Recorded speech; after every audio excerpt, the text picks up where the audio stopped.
ये तस्वीर कोई नाले की नहीं है, ये यमुना है जिसकी हम पूजा करते हैं। इसमें मिले हैं टॉक्सिक केमिकल्स, सिवेज और वो सब कुछ जो किसी नदी को जिंदा रहने से रोक देता है। गंगा और यमुना भारत की पहचान। इन दोनों नदियों की पूजा करोड़ों लोग करते हैं, लेकिन इनके अंदर डेली बहाया जाता है हमारा सिवेज और फैक्ट्रीज का गंदा पानी। हजारों करोड़ के बड़े बड़े projects, Namami Gange, Yamuna action plan, लेकिन नतीजा ये नदियां आज भी साफ नहीं है। इस वीडियो में मैं कोशिश करूंगा कि आपको इन दोनों नदियों में होने वाले पोल्यूशन का सच पता चले। यमुना भारत की चौथी सबसे लंबी नदी है जो हिमालयाज में यमुनोत्री ग्लेशियर से निकलती है, जो कि उत्तराखंड में है। ये नदी लगभग 1376 किलोमीटर का सफर तय करती है, जिसमें ये उत्तराखंड, हिमाचल प्रदेश, हरियाणा, दिल्ली और उत्तर प्रदेश से गुजरकर प्रयागराज में गंगा से मिलती है। यमुनोत्री उत्तराखंड से लेकर यमुनानगर हरियाणा तक का जो स्ट्रेच है वो कंपैरेटिवली क्लीन है। इसकी वजह है तेज फ्लो, कम पॉपुलेशन और अर्बनाइजेशन भी इस एरिया में काफ़ी कम है। जैसे ही यमुना हरियाणा में यमुनानगर के थ्रू एंटर करती है और हथनी कुंड बैराज से गुजरती है, वहाँ गर्मियों के सीजन में लगभग 90% पानी वेस्टर्न और ईस्टर्न यमुना कैनाल सिस्टम्स में डाइवर्ट कर दिया जाता है इरिगेशन या सिंचाई के पर्पसेस के लिए। बचा हुआ 10% पानी ही असली नदी में फ्लो करता है। यमुनानगर एक इंडस्ट्रियल एरिया भी है जहां कई paper mills, sugar mills, plywood factories और small medium scale manufacturing units लगे हुए हैं। इनमें से कई यूनिट्स अपना वेस्ट वाटर या तो पार्शली ट्रीट करके या बिना ट्रीट किए ही डायरेक्टली या इनडायरेक्टली यमुना में छोड़ देते हैं। अनट्रीटेड या पार्शली ट्रीटेड सीवेज पहले लोकल ड्रेन्स में जाता है और फिर वही ड्रेन्स यमुना में डिस्चार्ज हो जाते हैं। मॉनसून और इरिगेशन के दौरान फर्टिलाइजर्स और पेस्टिसाइड्स के केमिकल्स खेतों से बहकर यमुना में मिल जाते हैं और पोल्यूशन और ज़्यादा बढ़ जाता है। यमुनानगर का धनौरा एस्केप, जो पहले वेस्टर्न यमुना कैनाल का एक्स्ट्रा पानी और बारिश का सरप्लस पानी यमुना तक ले जाने के लिए बनाया गया था, आज एक गंदा नाला बन चुका है। अब सिवेज और इंडस्ट्रियल वेस्ट लेकर यमुना में गिरता है। ये नाला या एस्केप कह सकते हैं, करनाल में जाकर यमुना से मिलता है। करनाल हरियाणा से हर दिन लगभग 155 mld million litres per day का अनट्रीटेड सीवेज यमुना में गिरता है। 1 mld का मतलब है एक दिन में 1 मिलियन लीटर गंदा पानी। इसके बाद पानीपत का नंबर आता है, वहाँ से 151 mld सीवेज नदी में छोड़ दिया जाता है। गुड़गांव भी पीछे नहीं है, वहाँ से लगभग 70 mld सीवेज नजफगढ़ ड्रेन के जरिए यमुना तक पहुँचता है। पानीपत की ड्रेन नंबर 2 और सोनीपत की ड्रेन नंबर 6 और 8 मिलकर यमुना में एक अच्छी खासी मात्रा में अनट्रीटेड सीवेज और गंदा इंडस्ट्रियल पानी डालती है। सोनीपत तक आते आते यमुना का फ्लो भी धीरे हो जाता है और जब पोल्यूशन का लोड बढ़ता है तो दिल्ली पहुंचने से पहले ही पानी की क्वालिटी कंपैरेटिवली खराब हो जाती है। चलिए आगे बढ़ने से पहले कुछ बेसिक टर्म्स समझ लेते हैं जो वाटर पोल्यूशन को समझने में मदद करते हैं। डिसॉल्व्ड ऑक्सीजन, जिसको शॉर्ट में DO भी कहते हैं, ये बताता है कि पानी में कितनी ऑक्सीजन घुली हुई है। जितनी ज़्यादा ऑक्सीजन उतनी ज़्यादा लाइफ। मछलियों और दूसरी एक्वेटिक लाइफ के लिए DO का लेवल मिनिमम 5 mg पर लीटर होना चाहिए। अगर ये 5 से कम हो जाए तो पानी में कोई भी मछली जिंदा नहीं बच सकती। फीकल कॉलीफॉर्म, ये एक प्रकार का बैक्टीरिया होता है जो इंसान और जानवरों के वेस्ट या मल में मिलता है। इसका लेवल पानी में MPN, मोस्ट प्रोबेबल नंबर पर 100 ml के रूप में मेजर किया जाता है। आसान भाषा में कहूँ तो कितने बैक्टीरिया 100 ml पानी में हैं। सेंट्रल पोल्यूशन कंट्रोल बोर्ड के हिसाब से नहाने लायक पानी में ये लेवल मैक्सिमम 2500 MPN पर 100 ml होना चाहिए। बायोकेमिकल ऑक्सीजन डिमांड, शॉर्ट में BOD, इसका मतलब है माइक्रो ऑर्गेनिजम्स को पानी के ऑर्गेनिक मैटर को तोड़ने या डिकम्पोज करने के लिए कितनी ऑक्सीजन चाहिए। ऑर्गेनिक मैटर से यहाँ मतलब है सीवेज और हरा कचरा। जितना ज़्यादा BOD उतना ज़्यादा गंदा ऑर्गेनिक मटेरियल पानी में है, तो इस वजह से ऑक्सीजन की डिमांड बढ़ जाती है। अगर BOD बढ़ता है तो DO घट जाता है। एक हेल्दी रिवर के लिए BOD 3 mg पर लीटर से कम होना चाहिए। अगर ये 3 से ज़्यादा हो तो समझ जाओ पानी में सीवेज मिल चुका है। यमुना दिल्ली में एंटर करती है और लगभग 50 किलोमीटर का सफ़र तय करती है। ये दिल्ली में पल्ला गांव से एंटर करती है, जहां Delhi pollution control committee DPCC के लेटेस्ट रिपोर्ट के हिसाब से डिसॉल्व्ड ऑक्सीजन 6 mg पर लीटर, फीकल कॉलीफॉर्म 1200 MPN पर 100 ml, और BOD biochemical oxygen demand 4 mg पर लीटर रिकॉर्ड किया गया है, जो कि एक्सेप्टेबल है। जब तक यमुना वजीराबाद बैराज तक पहुंचती है, वजीराबाद बैराज से लगभग 90% पानी ट्रीट करके दिल्ली के लोगों को सप्लाई किया जाता है। वजीराबाद बैराज के तुरंत बाद नजफगढ़ ड्रेन या साहिबी रिवर और वजीराबाद नाला यमुना में मिलते हैं और पानी की क्वालिटी गिर जाती है। यमुना में टोटल 26 नाले गिरते हैं, जिसमें सबसे बड़ा पोल्यूशन का योगदान नजफगढ़ नाले का है, जो अकेला ही लगभग 70% पोल्यूशन के लिए जिम्मेदार है। वजीराबाद बैराज के बाद डिजॉल्व्ड ऑक्सीजन का लेवल 0 हो जाता है और फीकल कॉलीफॉर्म 5,20,000 MPN पर 100 ml तक रिकॉर्ड किया गया है। वजीराबाद बैराज से ओखला बैराज तक यमुना 22 किलोमीटर लंबी है और ये 22 किलोमीटर का स्ट्रेच यमुना के टोटल लेंथ का सिर्फ 2% है।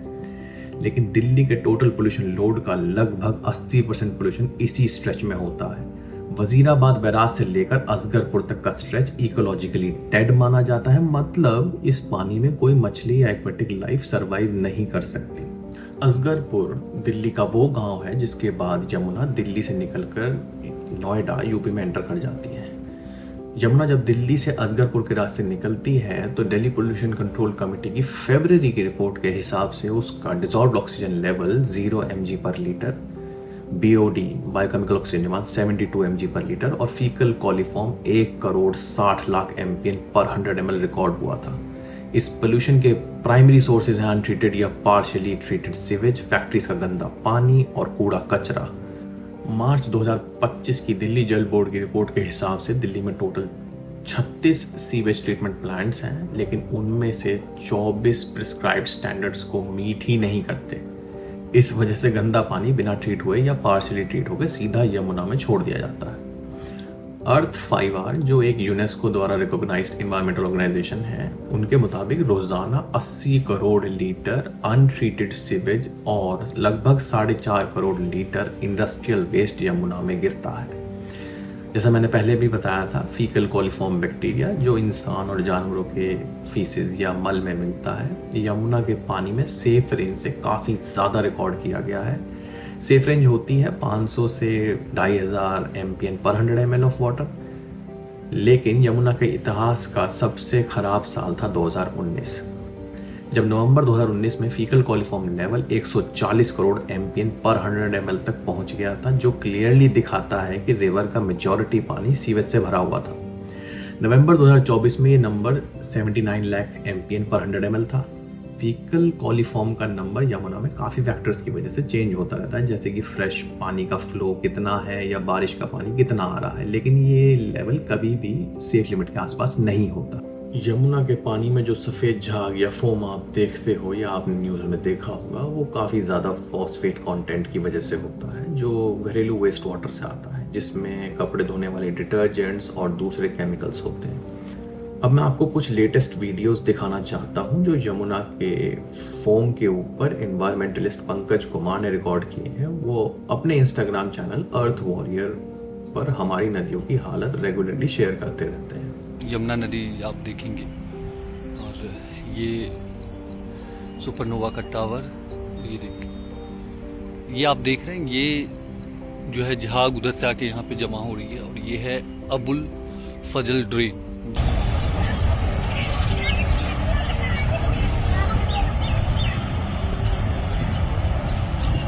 दिल्ली के बाद यमुना नोएडा उत्तर प्रदेश में एंटर करती है, जहां इसमें हिंडन नदी आकर मिलती है।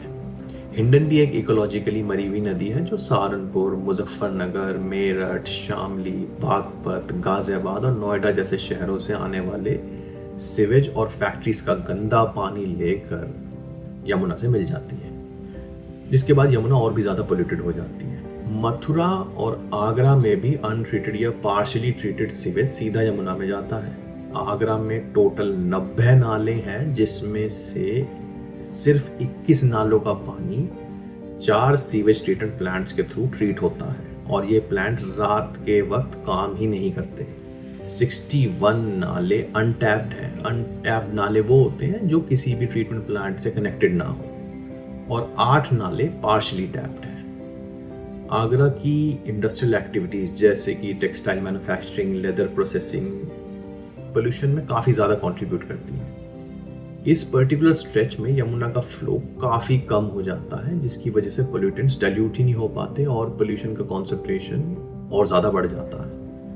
अब सेंट्रल वाटर कमीशन की एक रीसेंट रिपोर्ट के मुताबिक आगरा के 3 और मथुरा की 1 लोकेशन से लिए गए वाटर सैंपल्स में क्रोमियम, निकिल और लेड जैसे हेवी मेटल्स की हाई कॉन्सेंट्रेशंस पाई गई है।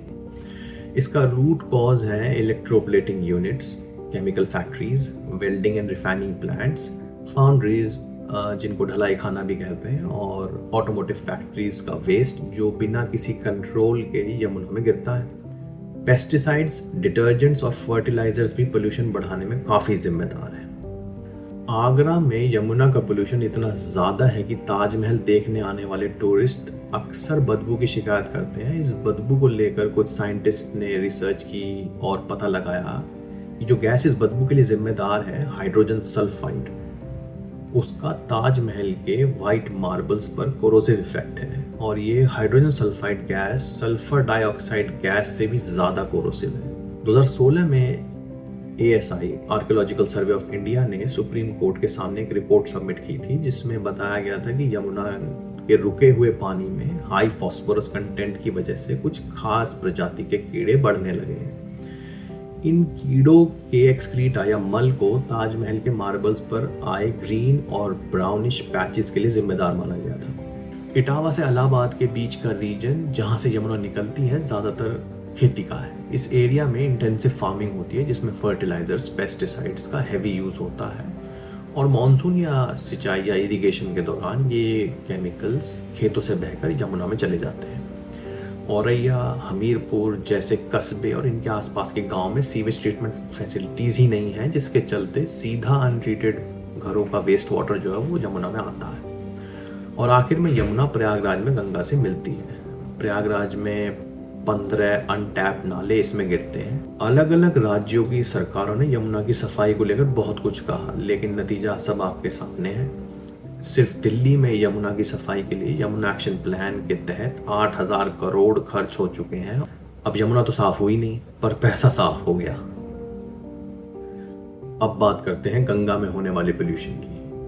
गंगा उत्तराखंड के गंगोत्री ग्लेशियर से निकलती है, जो लगभग 4100 मीटर की ऊंचाई पर स्थित है और लगभग 2525 किलोमीटर का सफर तय करके बे ऑफ बंगाल तक जाती है।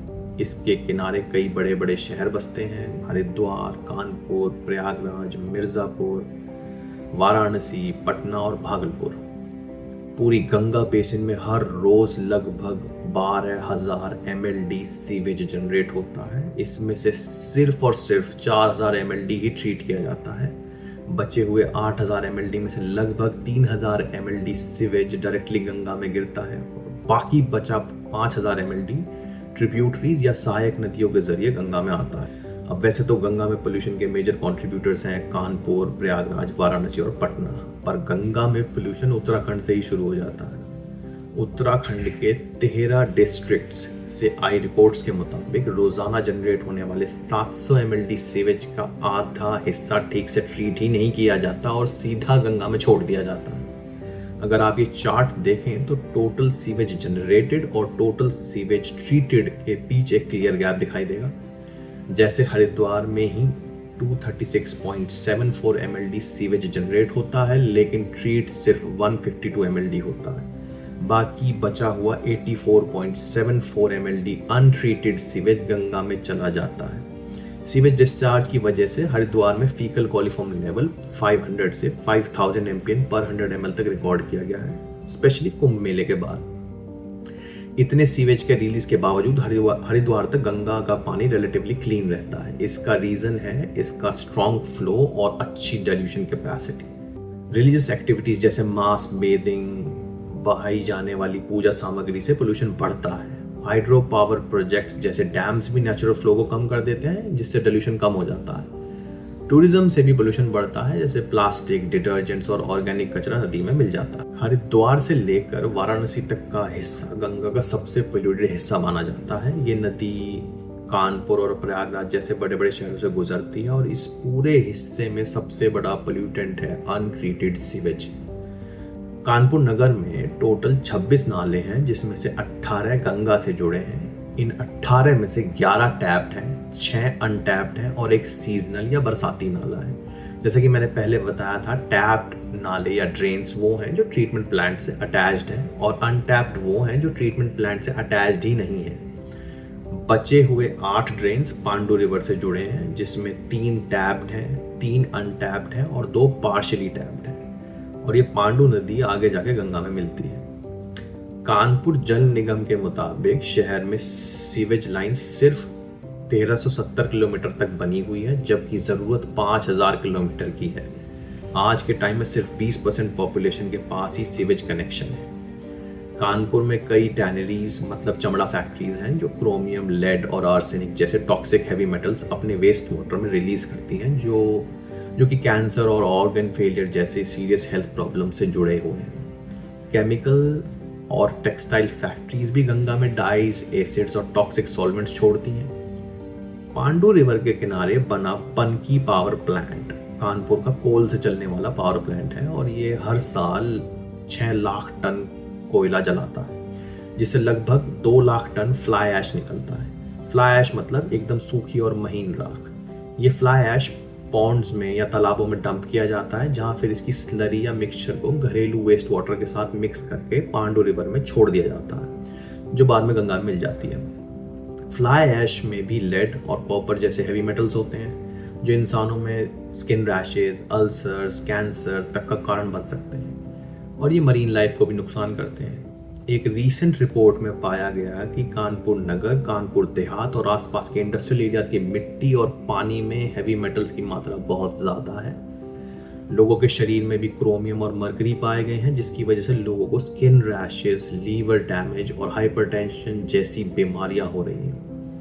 हालांकि एग्जैक्ट रीसेंट डेटा अवेलेबल नहीं है, लेकिन ट्रेंड्स ये दिखाते हैं कि कानपुर में गंगा की क्वालिटी पहले से थोड़ी बेहतर हुई है, लेकिन अभी भी सिचुएशन खराब बनी हुई है। सीजनल वेरिएशंस और सीवेज ट्रीट ना होने की वजह से पोल्यूशन में भी स्पाइक्स अभी भी देखे जाते हैं। बिंगावन एसटीपी कानपुर का सबसे बड़ा सीवेज ट्रीटमेंट प्लांट है, जिसकी कैपेसिटी 210 mld है।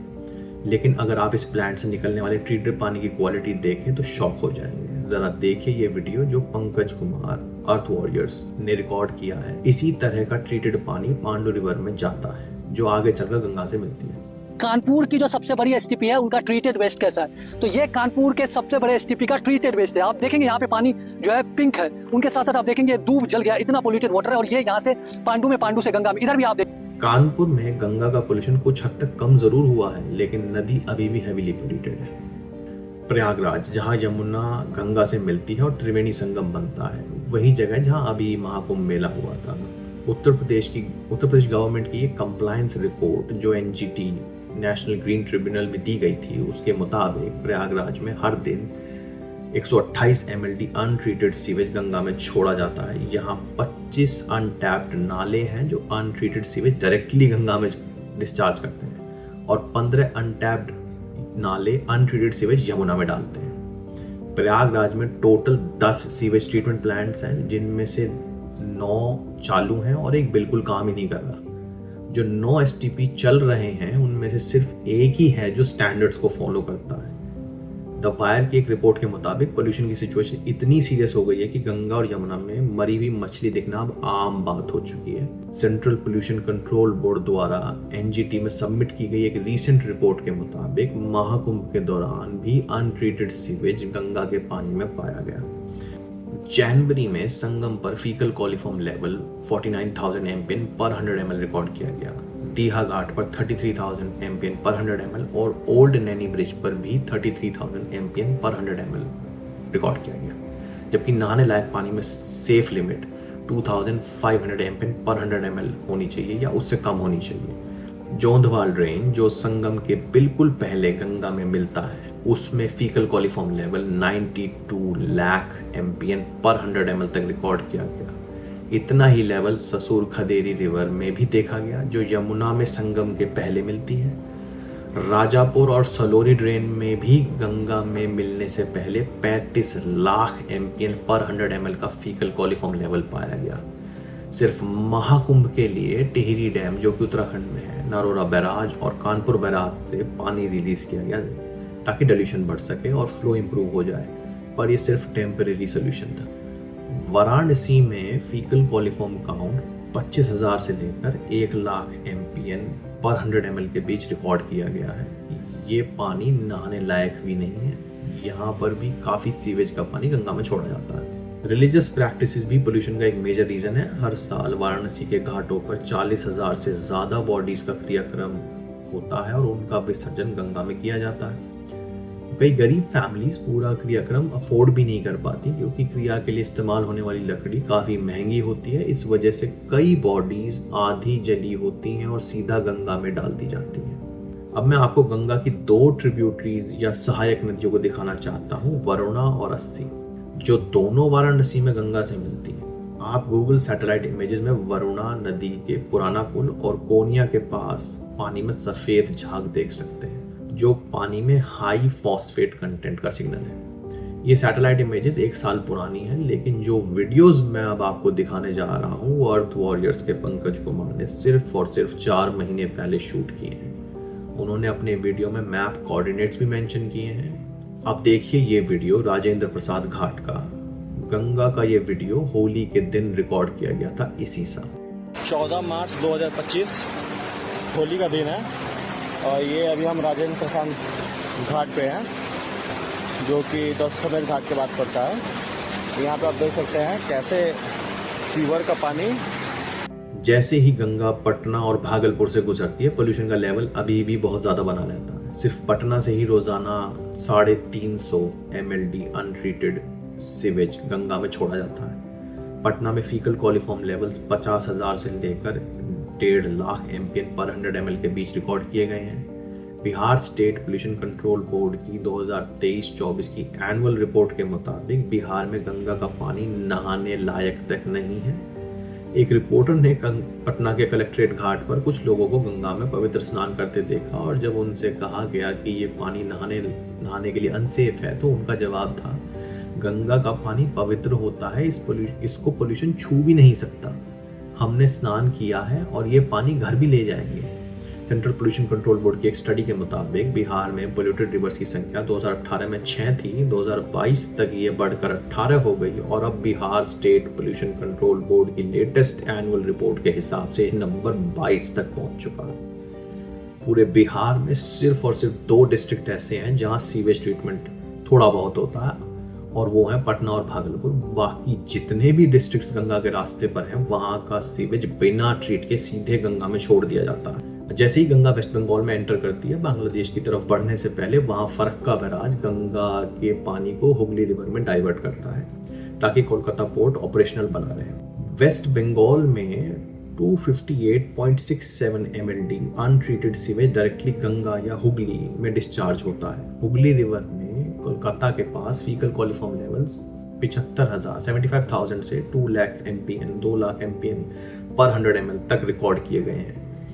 गंगा को साफ करने के लिए जो भी एफर्ट्स किए गए हैं वो अब तक सफल ही नहीं हो पाए हैं। सबसे पहले गंगा एक्शन प्लान 1985 में लॉन्च किया गया था, जिसका बजट 1,000 करोड़ था। फिर 1995 में national river conservation plan launch हुआ, जिसका भी बजट 1,000 करोड़ था। 2009 में national Ganga river basin authority शुरू हुआ, जिससे वर्ल्ड बैंक से $1 बिलियन का लोन मिला।